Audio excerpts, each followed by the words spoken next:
of you who don't know me, my name is Eve Adams. I have come from Chicago to berate you and talk a little bit about career strategies for information security professionals and berate you some more. I am a recruiter who specializes in information security. That's all I do. I will turn away positions that are for devs or for DBAs. I am strictly focused on security. I've been doing this for 3 years, and yeah, that's what I do. Who here has seen this talk? Awesome. So a lot of newcomers. I asked because this is an old talk. The content remains relevant. I've updated some of the statistics on the job market in security. We're going to talk about the validity of those and where they come from, but I'll be sharing with you some insight about what the job market looks like, how to pimp your resume, how to interview, things not to do, common noob mistakes I see over and over and over again. So, welcome. Thanks for coming. This is me again. I mostly work on the technical side. I've recruited CISOs, I've recruited, QSAs, more suit and tie stuff where you actually have to have a personality, but mostly what I work with is very, very technical professionals. Recovering agency recruiter, does anybody ever get annoying emails from agency recruiters? Yeah, a little bit. Okay, good. Me too. And I enjoy Ubuntu and IPAs, if you're buying.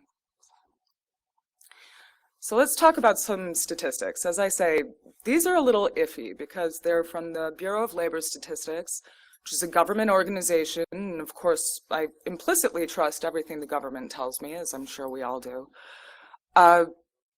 These are updated from the last time I gave this talk. It's interesting, so only one of you has been here before. These numbers are a little different in interesting ways from 2 years ago when I first gave this. They haven't updated what they think is InfoSec unemployment in 2012, which is the last year they have records for. That is an astonishingly low number. I think average unemployment across all industries in 2012 was like 8%, maybe 9%, depending. So that's like nothing. I would say it's less than that. I would say it's really closer to 0. I would say, from what I see, a lot of security professionals are underemployed. Like, maybe technically your job title is help desk or sysadmin, but you're doing security stuff. Who here is currently employed in a technical capacity? Great, almost all of you. Who here does security stuff, ever? Great. Who here has a job title or is acknowledged as doing security stuff? Okay, way fewer of you. That's a problem I'm seeing. A lot of you are doing this stuff hands-on, getting the experience. You have the responsibility, the accountability. People run to you when something's on fire, but you're not getting acknowledged for it. So the numbers do bear this out. Looking at 37% more InfoSec jobs by 2020. That was, when I first started giving this talk, they said, oh, it's 20%. So they're realizing they need more of you. They're realizing that the demand is going to go up, almost double. Average salary actually went down. They said that your average salary in security was going to be like $1.20, maybe $1.10, $1.20. They've acknowledged that that was kind of erroneous. So interestingly, the demand has gone up, they say. The salaries have gone down. So you're getting paid less to do something that you're more in demand for. So let's think about that, right? The job market is essentially defined by the fact that you're still, in a lot of IT organizations, not getting buy-in, right? Who here feels that they have total buy-in in their IT organization for security? One person, and again, just like the keynote, let's give you a round of applause. Awesome. I kind of suspect that you're running your own company, though. Oh, okay, great. Stand corrected. But, yeah, you're not getting buy-in, you're not getting what you need, you're not getting the support. Are users listening to you? Probably not. Is management getting you the money, the resources, the access to what you need? Not really. So, TLDR, a lot of your jobs suck, right? So, this first number, most of you are employed, but when we're looking at the bigger picture, a lot of you want to move, and that's great. Let's look at reasons why. You know, the job market is kind of meh, but there are opportunities out there that are totally awesome. So let's get you from meh to a Tyrannosaurus playing a drum kit in front of a nuclear cloud. So yeah, the other problem is volatility. Highly desirable skill sets lead to highly volatile job markets, right? And this is because we're in tech. We get this. Things are changing all the time. You know, if you have been in tech for more than 10 years, you remember when, you know, oh, Java was the new hotness and they couldn't hire enough Java developers. And if you went to Java school, if anybody who has a CS degree remembers, if you went to Java school, you could move to San Francisco and they'd give you a Ferrari and a gold-plated toilet and all this stuff, right? But that's not so much the case anymore. Right? Now, again, they're demanding security professionals whom they can underpay.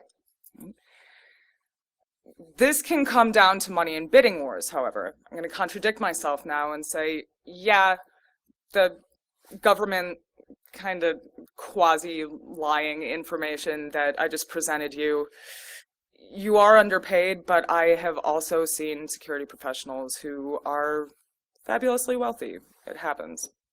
So yeah, when they're going to pay for you, when you're going to get competing offers, which is my problem, you're going to move, right? General IT churn, again, technologies change. The technologies that are in demand change. You know, time was I couldn't find enough firewall architects, and now I need pen testers, probably because people hired too many crappy firewall architects. Burnout, look, it's a fact. There is an entire body of knowledge in security talks about burnout. There are competing theories about what contributes to burnout and how you can deal with it. But again, if you're the cops of an IT infrastructure, if you're the cops of an IT organization, you're getting shot at. You know, you're getting called when something's on fire. You're getting called when there's bad guys in the building. You might have to, you know, take that call and run somewhere at 3 in the morning. And again, you're not getting buy-in, when you're not feeling supported, but you are so crucial, perfect recipe for burnout, right? And then there's working for idiots, which, you know, happens across industries, but I don't know, I feel like I hear about it a lot in this one. Enough said. So yeah, find yourself working for this guy and you will most likely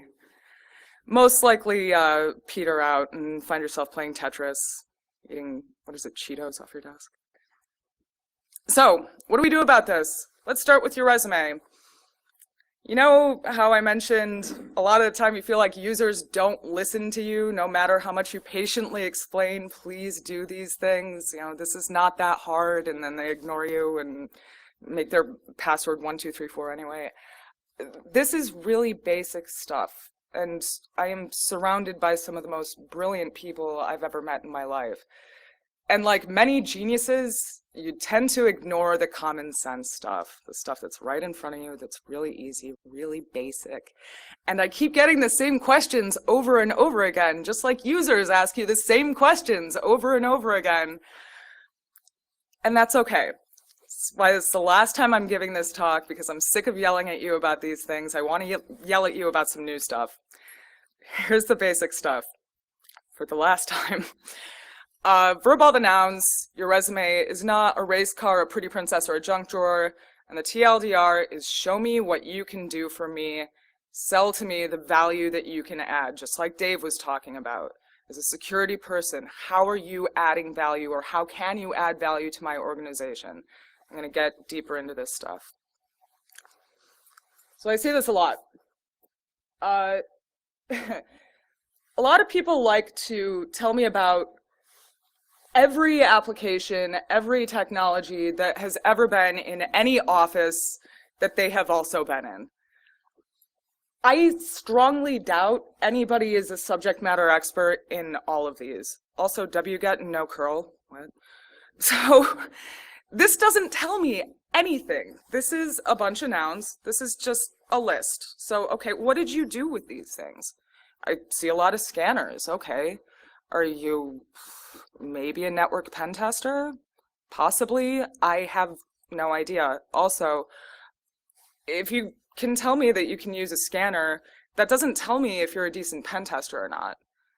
Again, a NESA scan is not a pen test. Please remember this, especially when you're submitting assessment reports. If you're doing a lab test, please do not send me 150 pages of NESA scans. So again, this is not a selling document. If I had verbs with these nouns, like used these scanners for network penetration testing, okay, I still don't know if you're any good at it. Better yet would be to tell me about the results that you got, some vulnerabilities that you discovered, how you exploited them would be aces. But this is an F. You put some verbs on these, you're getting to C or B territory. So please, do that. That's fail. Your resume is not a race car. This is seemingly a minor cosmetic quibble I have, which actually leads to a greater point I want to make. First of all, this is ugly. This is ugly as sin. If this is the first thing I see on your resume, I'm just like, ooh, kill it with fire. I do like, though, how the CCNA is kind of poking up into the RSA thingy. It bothers me that it's not perfectly aligned. That's the OCD in me, but... So the greater point that this leads to is certifications are the most overrated thing in security. You know, if I see that somebody has put Joe Blow CISSP on like their LinkedIn profile, or that that's their headline on their resume, it's not immediate circular file, but I'm like, I kind of side-eye it, I kind of disapproval face it. That shouldn't be the best thing about you. Once again, going back to my previous topic, the best thing about you should be what you can do, how you can perform on an engagement. If a piece of paper is the best thing about you, I'm not interested. Now, the protest I always get to this is, but the job description says I have to have a CISSP and a GXPN and a CCNA and VMware certification. Not that there's anything wrong with any of those. Job descriptions lie. Job descriptions are a best case scenario. Job descriptions are like what you would put in a personals ad. What I'm looking for. Oh, I would like somebody who is a supermodel and a PhD and absolutely crazy about me and independently wealthy, right? Good luck if you can get all that. Same with job descriptions. Good luck if you can get all the shit that they say they want, because that person doesn't exist. We'll talk more about that later. But again, don't be misled into thinking, oh yeah, I gotta have all these certs in order to get a job. It's silly. And don't go chasing pieces of paper at the expense of developing your skills. Develop your skills. This is fail. I thought Symantec Certified Specialist looked lonely over there, so I gave it a little fail cert. Again, minor quibble, your resume is not a pretty princess. Y'all like to do like funny colors and charts and horizontal lines and tables and crap. Again, minor quibble. Keep it simple. Keep the emphasis on, again, how you can perform for me, how you can add value to my security organization, rather than your Microsoft Word formatting skills, please. Fail. Your resume is not a junk drawer. Participation time. Who can tell me what this person does?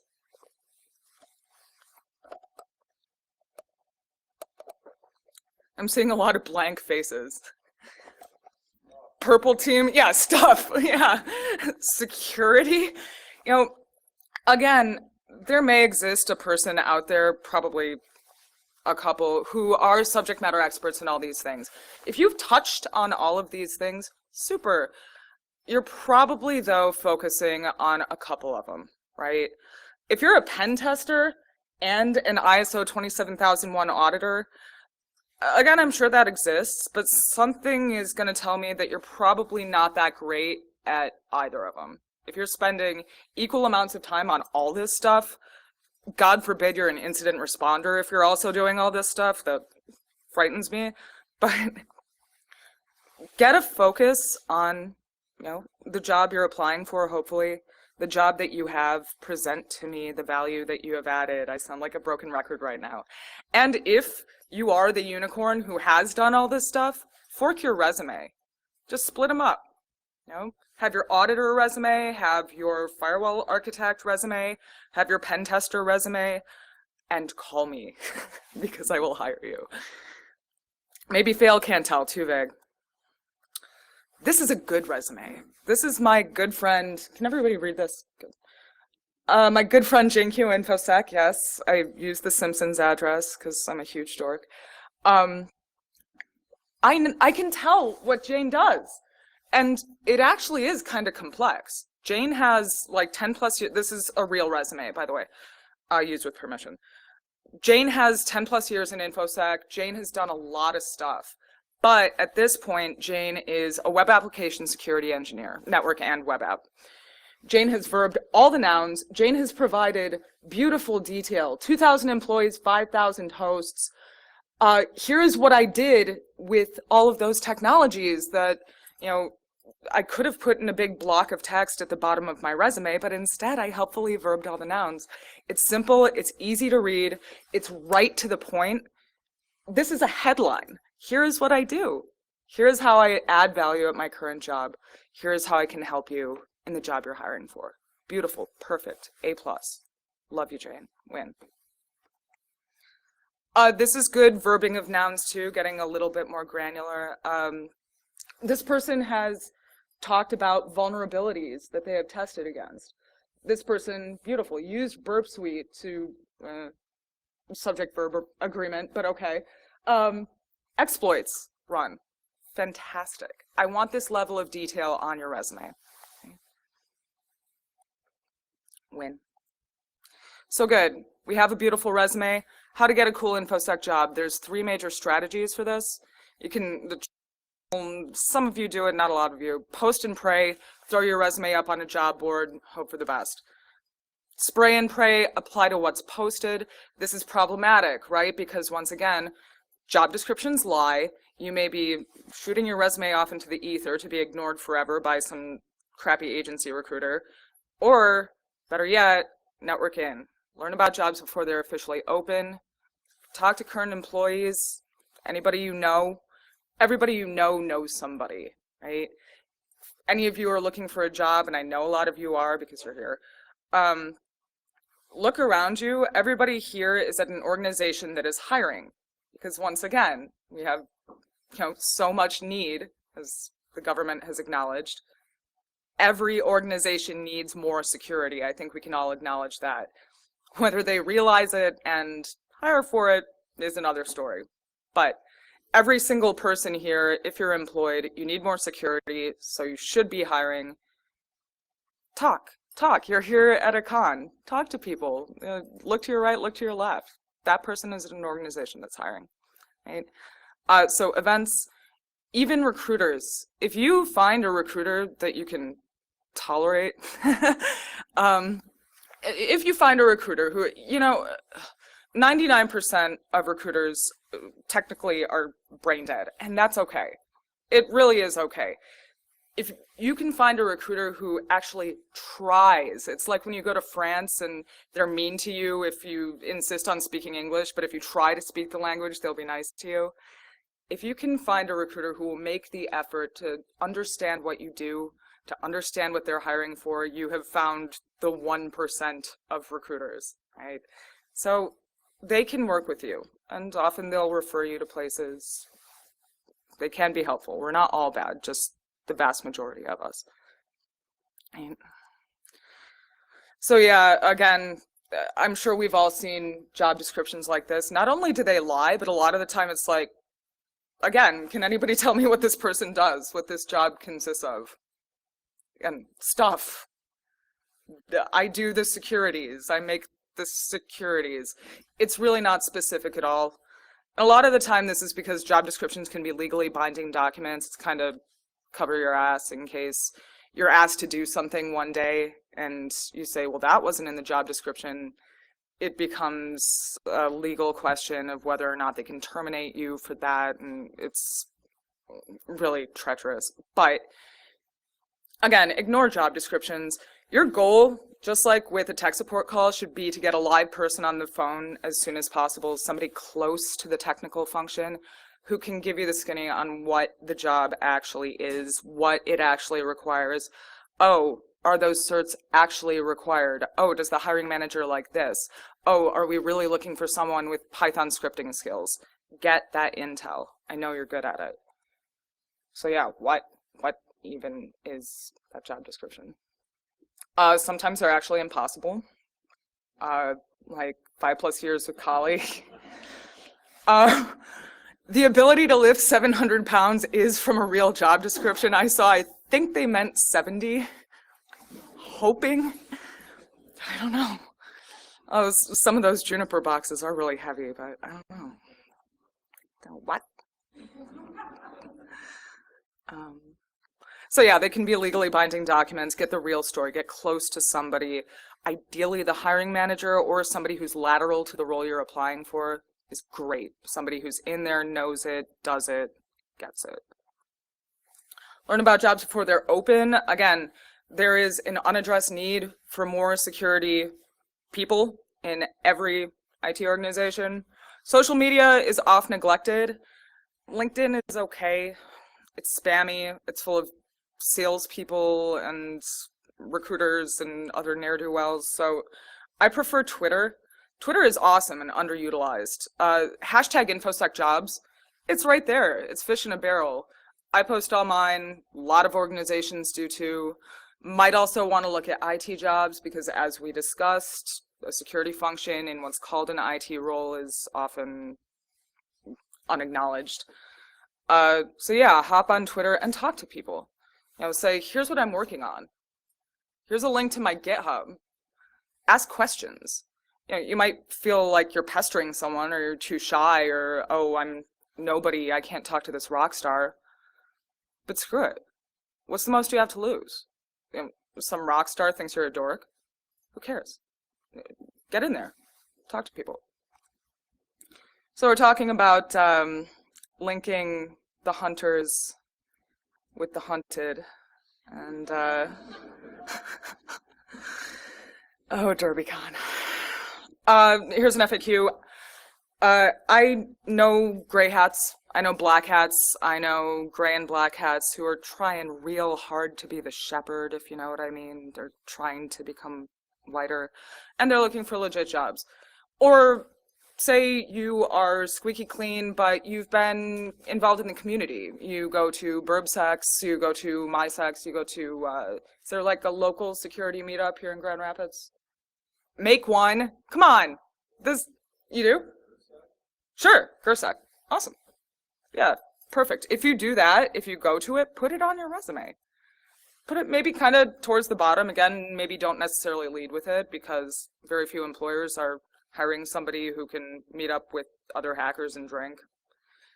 Although, we kind of are, because that demonstrates a commitment to the community. So, say that you attended GrrCON. Say that you spoke. Say that you've published exploits. The stuff that you're not getting paid for still belongs on your resume. Put it on there. So yeah, if you've done some gray hat stuff, you may encounter mistrust. Use your best judgment. Use your best judgment as to whether or not you want to talk about that, as to whether you want to acknowledge it. It's going to depend. Probably don't bring it up if you're being interviewed by the government, unless they're like doing some of that black ops stuff and they want to know about all the bad stuff you've done. Establish trust and focus on what you learned. Don't say I hacked Paris Hilton's sidekick. Say I did independent research in my home lab as to mobile exploit development. Community involvement, very underrated. Mention all the things. Other projects, patents, publications, mention them, but be prepared to defend their relevance, right? So if you if you published a white paper about botany, but you're applying for a CISO job, maybe not so relevant. But if you have an MBA and you did some project work there and you've looked at the structure of governance in various organizations, that's going to be pretty relevant. Talk about that. Why is my resume getting so many irrelevant bites or no bites at all? Let me tell you a story. Once years ago in a terrible sales job, we worked with PeopleSoft, right? So I put proficient with PeopleSoft on my resume. How many PeopleSoft Oracle developer job inquiries do you think I get? A lot. And this is because of dumb recruiting software and/or processes.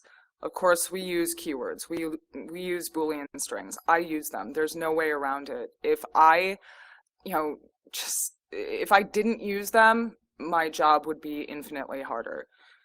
The difference is I know what I'm doing with them, I write good ones, and I read your resume and I know what I'm looking at. The problem with this is that we're years away from a fix. There's simply nothing to be done for it. It's just the facts of life. The delete button's right there. You control them if you want. We've heard worse. But yeah, that's why. Your local market might be abysmal. It might just suck. I talk to people who say, I've got fantastic skills and I've got people from all over the country calling me, wanting to hire me, but I have kids. I have a mortgage. I can't move. Or maybe you can move, consider it. You can't squeeze blood from a sugar cube, and you can't make there be a vibrant security job market where you are overnight. So you can get creative, you can get flexible, or I have seen this work in a limited but significant number of cases, pound pavement. Get out there and sell yourself. You may want to research what companies are really struggling with a security need in your area and network, talk to them, say, hey, I noticed that, or I heard that you need to be PCI compliant by December and you're going to miss that deadline. Can I help you with that? Or, hey, I read this thing about how you got breached. I'm a security guy or girl. Let me help. I'm for hire. Again, it doesn't work 100% of the time, far from that, but I have seen it work. This is also known as consulting. Or you didn't do what I told you to do. Again, the berating. Obey me. Do I care about certifications? No, I touched on this earlier. I really don't, and you can't make me. But it says they do in the job description. Ask. Talk to a live human. All job descriptions are negotiable. I might still hire you if you can't lift 700 pounds and if you don't have a PhD in actuarial math. Maybe. Think about it. But some organizations actually do, like the government. Okay. So a few years ago at the DISA conference, some guy with a bad haircut walked in there and convinced everybody that in order to touch any government network, you had to have a CISSP or an 8570 cert. Okay. If for whatever unknown, ungodly reason you actually really, really, really want to work for the government, get the certification. But again, it's nothing in a vacuum. Having a CEH does not make you a good hacker. I'm sorry. Having a CISSP does not make you a security SME. Develop your skills. Excuse me. I interviewed for a job I can totally do. Why didn't I get it? You may have the other CISSP, which is that you are soft skills problematic. The biggest reason I see interviewees get passed over: communication skills. This includes speaking. Those skills can be developed. I've actually gone into a lot more detail in a later talk. Find me on Twitter. I will link you to it if you're interested.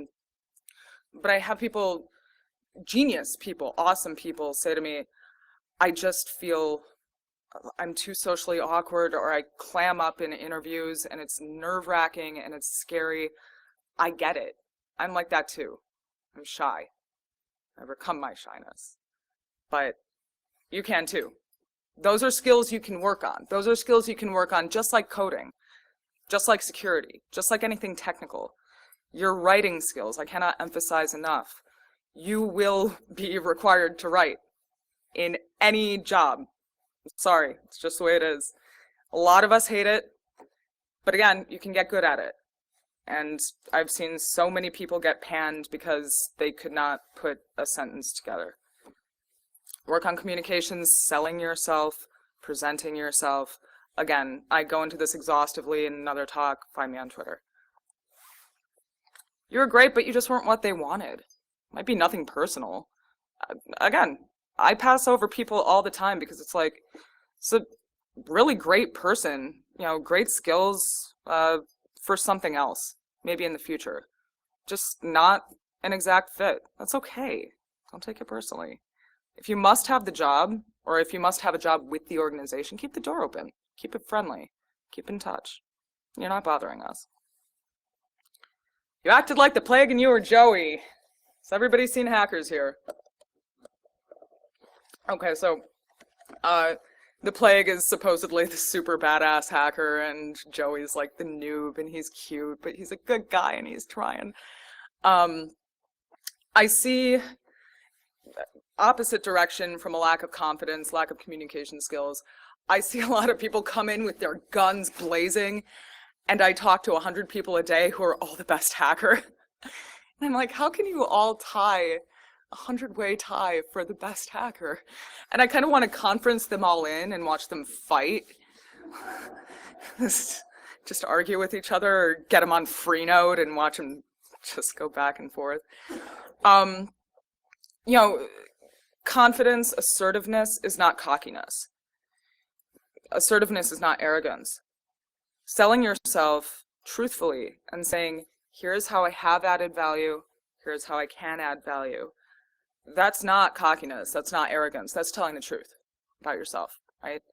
So don't undersell yourself by saying, I'm not good enough. But don't come in here and say, I am the leadest hacksaw in the world, because you're not. Don't be the plague, or Joey. So don't be this guy, and don't be this guy. Be this guy. Any questions? All right, Q&A. Yeah. In the back. What do you recommend as far as adjusting the resume for those who have done some more sneaky government work that they can talk about? That is a tricky one. Again, if you can talk about what you learned, I have seen people be successful by saying, there is some information I am not able to disclose, right? And most of us won't bat an eye at that, because a lot of individuals who have worked for the government or worked in defense spaces can't talk about it, right? So if you can put, even on your resume, non-disclosure agreement, just as you would for a company that wants to keep confidential, just non-disclosure, that's okay. But I would keep it, focused on what you learned, the skills that you gained. You don't have to say, yeah, I hacked into a data center in Moscow, right? Talk about what you learned when you hacked into the data center in Moscow, right? Anyone else? Yes?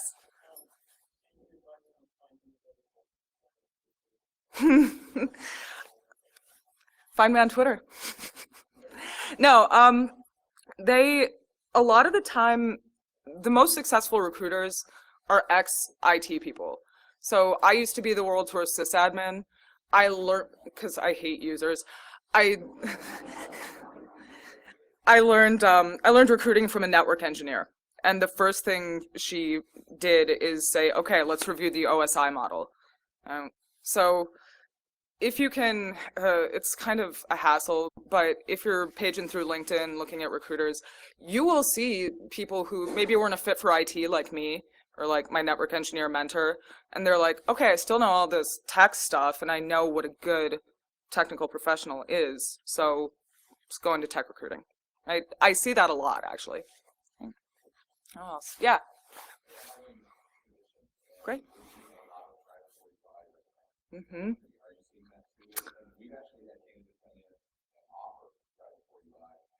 So like a contract to hire situation or mm-hmm.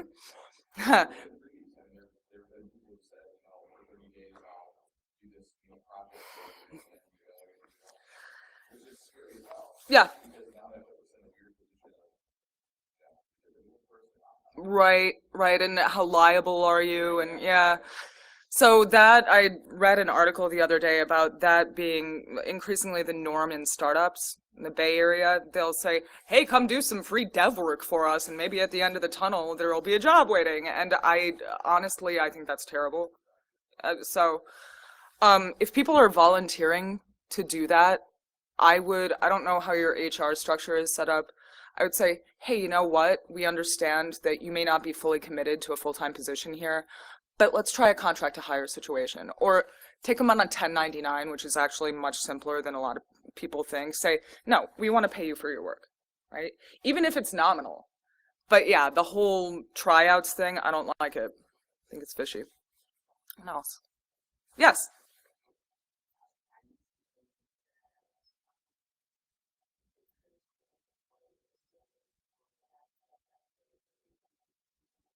Mm.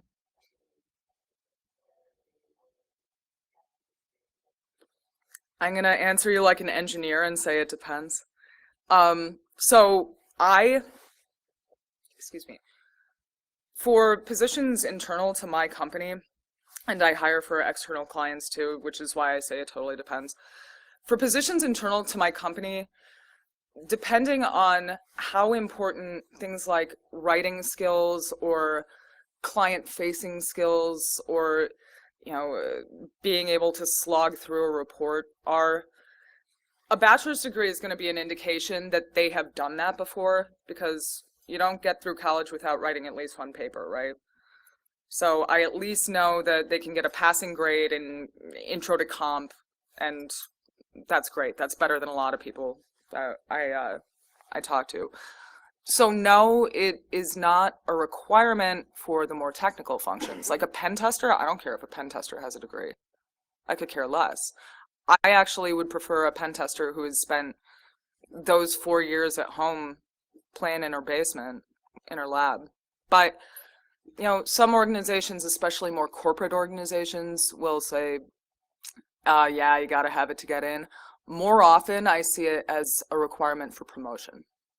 And more often, I see it as a requirement for a promotion to a managerial role.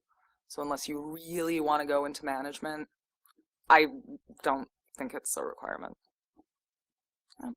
Anyone else? Yeah. How do you structure your resume as a recent college graduate that's really had that much experience in a full stack? Awesome question. So I know I keep saying, go watch my other talk. I swear I'm not trying to be self-aggrandizing, but I do address it in there. Put, again, if you don't have paid experience, do you have a lab at home? Yeah, a little one is better than none, right? Um, put what you've explored in your lab, put relevant courses, right? Any other courses you've done, such as classes you might take at GrrCON or other cons, right? Community involvement, independent research you've done. I mean, look, you've never had a gig in InfoSec. Have you ever had a gig in IT? Put that. Show them what you got. It may be one page. It may be half a page. That's okay. I hire entry-level people all the time.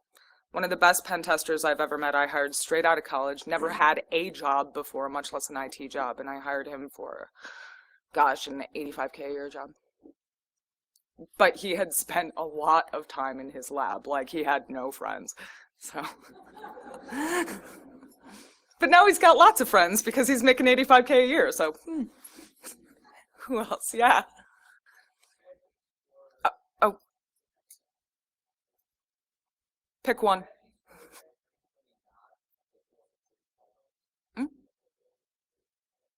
Yeah, again, put your headline, front and center.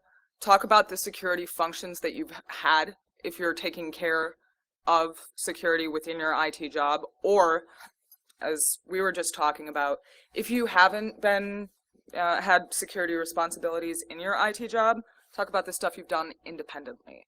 So talk to people all the time. Again, this is in my other talk. To jump from pure IT into InfoSec, you need to demonstrate that you have put the effort in, that you have done the independent work to gain the skills that are going to be needed. What else? Yeah. That's a great question. Not specifically in security. Heh. In IT generally, I would say, and probably in the workforce generally, it's being too meek. It's lack of confidence. It's not being willing to step up and say, look, I did this. I see a lot of women letting other people get credit for things that they took point on. Right? That's the biggest one. I I also sometimes see lack of aggressiveness in a job search, staying too long at jobs women don't like, because again, there's that fear, there's that kind of imposter syndrome that we do get sometimes. Oh no, what if I do step out and fall flat? So it is scary. It's scary for everyone to look for a job, but I think women are a little too risk averse, generally. Yeah, anyone else? Yeah.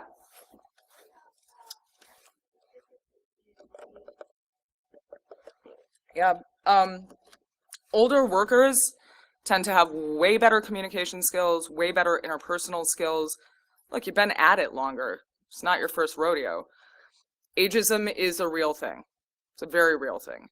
But I think more than ageism, a lot of us, and this happens to all of us as we progress through our careers, it gets harder and harder to keep your skills current because you just, again, you may be stuck in a role where you're doing something that was new and hot 10 years ago because you're the only one who knows how to do it anymore. So I do see that. Someone over here. Yeah, sure. Yeah, again, keep it relevant. So if you're in a CS program and you have been taking 4 years of Java, I want to see how that's relevant if, say, you want to go into web app security. So, oh yeah, I looked at Java, but I also researched all of these Java vulnerabilities, right? Or I also am conversant with the OWASP top 10. And they may not be talking about that in your classroom. Go do it yourself. Yeah. Anyone else? Thank you. You guys have been great.